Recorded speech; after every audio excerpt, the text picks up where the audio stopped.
Una vida sensible a la luz, de Gabriela Margal. Ella era una dama, una mujer con raíces enhebradas en la fundación de la ciudad de Buenos Aires. Él era un fotógrafo itinerante, un viajero nacido en Alemania que no tenía ni hogar ni familia. El viento movía la ropa colgada en el tercer patio de la casa. Las niñas jugaban entre sábanas y en aguas blancas. Las criadas obedecían órdenes. Las vecinas caminaban por las veredas. Parecía un mundo hecho solo de mujeres y niños.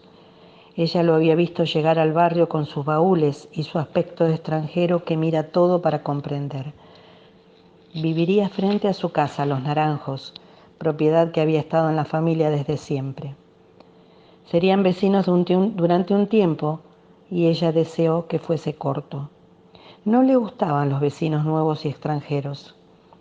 El primer patio de la casa estaba protegido de las miradas ajenas por paredes, pero el segundo, el que daba a la gran sala, todavía tenía cercos de tuna que había plantado su abuelo don Tomás Aguirre. Las espinas no alcanzaban a tapar los ojos indiscretos. El tercero era un terreno abierto a cualquier mirada, a cualquier voz que pudiera saludarla desde lejos. A él le gustaba observar, podía quedarse horas mirando los rituales ajenos.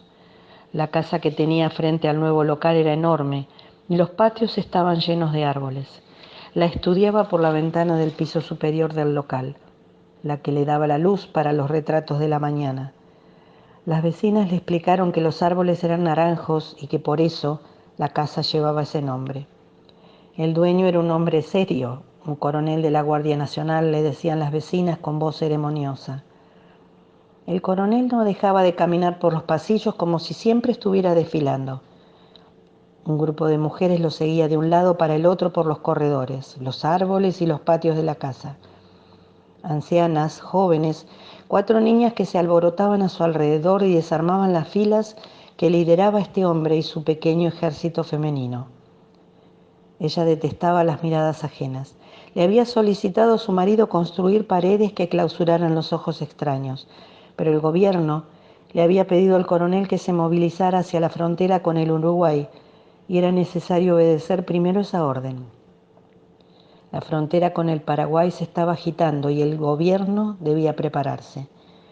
Luego de besarla en la frente, el coronel le dijo que serían unos meses, unos pocos meses, hasta que todo se tranquilizara. Ella aceptó el beso sin responder. En el tercer patio estaba el huerto, el corral de gallinas, el pozo, donde se tendían las sábanas y las enaguas, donde todo era blanco y reflejaba la luz del sol. Ella apuraba a una de las criadas con las sábanas que su marido necesitaría para estar confortable, bordadas por sus manos para el día de su boda. Y él miraba, sin vergüenza, la pequeña escena cotidiana. «Buenos días», tuvo que decirle. «Buenos días», respondió él. Las vecinas se reunían con ella en Los Naranjos. Venían a hablarle de la pronta partida del coronel. La preocupación la llenaba de efervescencia. Todavía no estaba declarada la guerra, pero habían vivido demasiadas como para no presentirla. Bordaban pañuelos, mientras doña Agustina cosía botones dorados a las chaquetas de su marido. Agustina tenía la fuerte convicción de que los botones dorados ganaban batallas. Todas le hablaban del fotógrafo que había llegado hacía un mes. Wilfred Mambach se llamaba, y se corregían entre ellas la pronunciación. Si bien era alemán, hablaba bastante bien el castellano. Había estado en Brasil, y antes en Colombia, y antes en México, y antes en España, y antes en el mundo entero. Según las vecinas, Mambach tenía un nuevo sistema de tomar fotografías distinto al daguerrotipo. Fotografía a la albúmina se llamaba, y era mucho más rápido que lo que conocían. Ellas hablaban extasiadas del precio. Agustina dudó de la calidad de ese nuevo tipo de fotografía y les mostró a todas el daguerrotipo que se habían tomado en la casa Panunzi. Su esposo, vestido de coronel, y ella a su lado con cara de miedo. Las vecinas le dijeron que era un retrato muy bello y le preguntaron dónde lo colocaría. Agustina respondió que se lo llevaría a su marido junto con el daguerrotipo de las niñas que ella tenía guardado en su baúl personal. Las vecinas señalaron que no había hombre más bueno que el coronel Lezama, y Agustina estuvo de acuerdo. La que no era buena era ella. La mirada de Mambach, la que descubrió en el tercer patio y le hizo tropezar un buenos días, le había alterado los nervios y esquivaba los patios preguntándose cuánto saldría realmente a hacer las paredes y si ella podría encargarse de las tareas. Las vecinas le contaban que el estudio de Mambach se había llenado de gente. Él respondía a todas las preguntas de las señoras mientras acomodaba niños y maridos. Se fascinaban con el nuevo método fotográfico y su velocidad. Lo rodeaban, lo felicitaban, le preguntaban ansiosas cuánto tiempo se quedaría en la ciudad. Él respondía que no estaba seguro. Para la foto, explicaba Mambach a quien quisiera escucharlo, era necesario preparar un papel con clara de huevo y cloruro de potasio. Las señoras fruncían el ceño ante el cloruro de potasio, pero se sorprendían ante la clara de huevo que todas tenían en sus casas. El papel podía prepararse a base de nitrato de plata, lo que las fascinaba porque la mayoría usaba joyas de plata.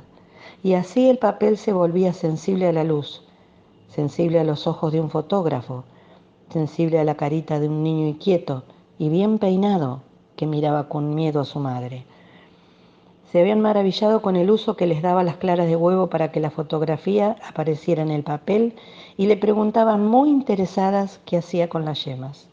Huevos quimbos, decía él con mucha confianza, y les ofrecía una receta que ellas se apresuraban a memorizar.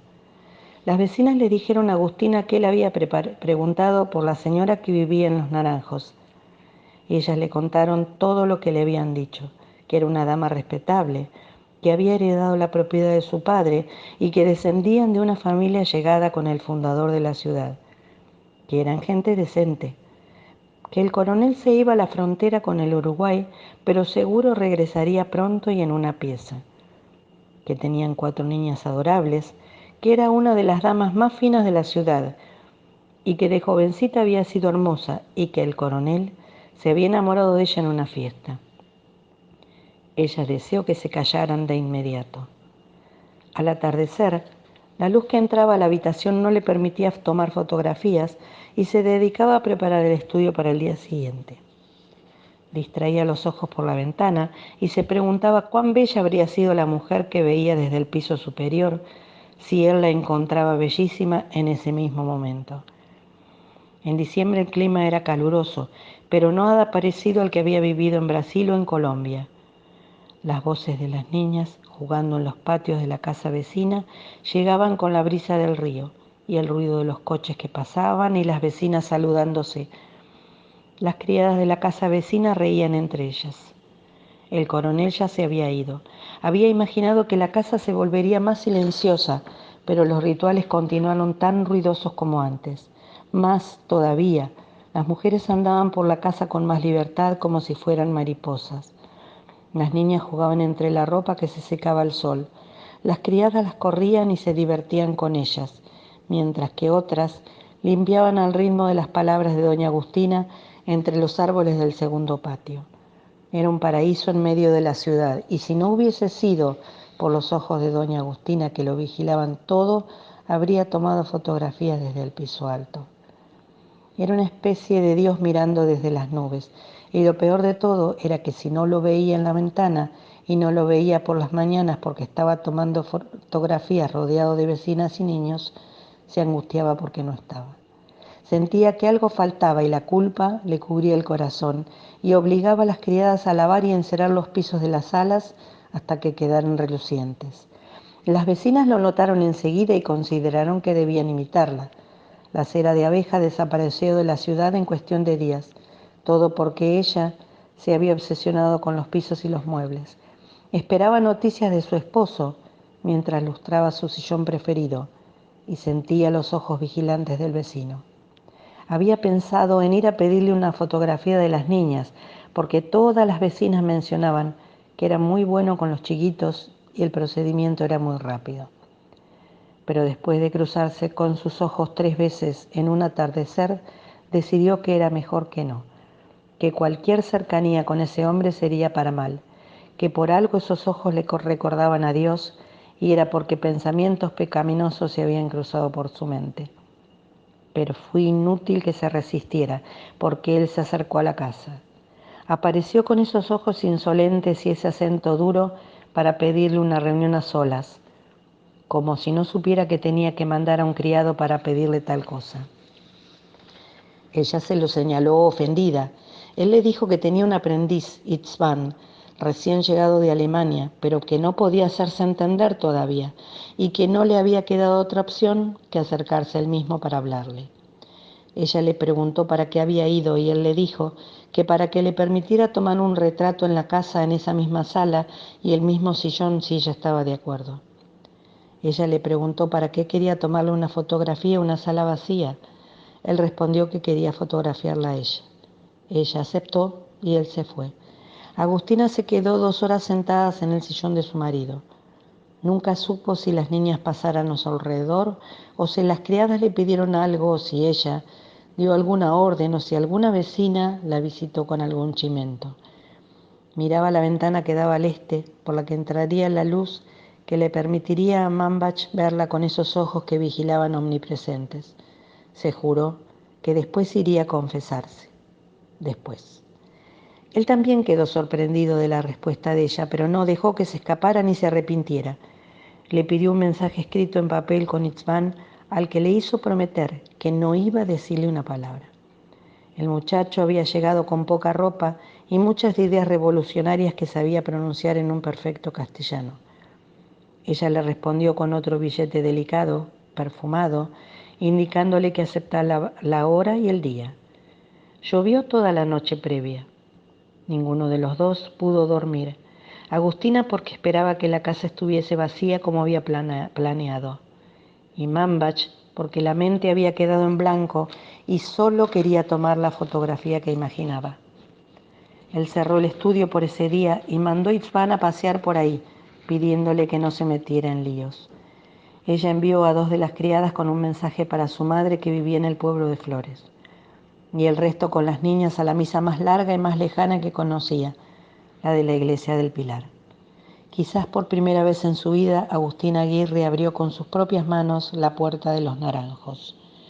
Él entró con un baúl de madera que llevó hacia la sala del segundo patio. Agustina pensó seriamente en lustrar el baúl con cera de abeja, pero no se lo dijo. Él preparó su cámara y ella le preguntó qué debía hacer. Él le pidió que se soltara el cabello y ella le hizo caso. Ella se sentó en el sillón que había lustrado el día anterior y él la miró con el objetivo de la cámara. La lente la mostraba invertida y perfecta, con el cabello larguísimo y ondulado sobre los hombros.